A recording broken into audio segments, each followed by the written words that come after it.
Well, look, we all took a decision to protect the economy and support the NHS through COVID. And of course, we all knew there was a bill that we needed to pay for that. So the question is, should we pay that bill ourselves, or do we put it on the country's credit card and pass the tab to our children and grandchildren to take care of? Now, I don't think that's right.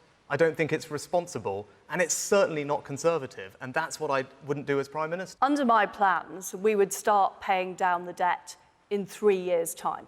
And we need to get a grip of inflation, and if we don't do that now, it's going to cost all of you and everybody watching at home far more in the long run. And you know what? Liz, your plans, your own economic advisor has said that that would lead to mortgage rates, interest rates going up to 7%. Can you imagine what that's going to do for everyone here and everyone watching? That's thousands of pounds. I don't believe this negative, declinist language. It's your own economic advisor, Liz. It's not mine. It's your own advisor. I have lots of economists that are backing my plans. Everybody thinks that putting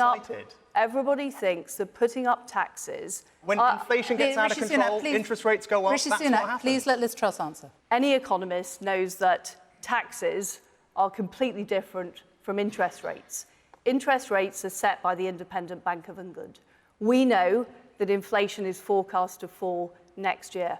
What I'm talking about with my plans is not raising taxes.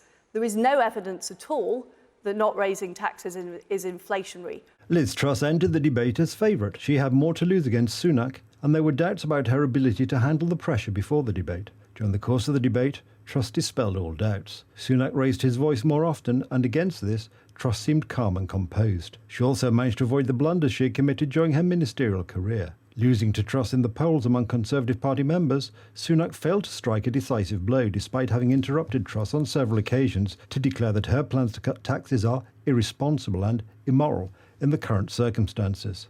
Tory party members will begin voting for their new leader next week.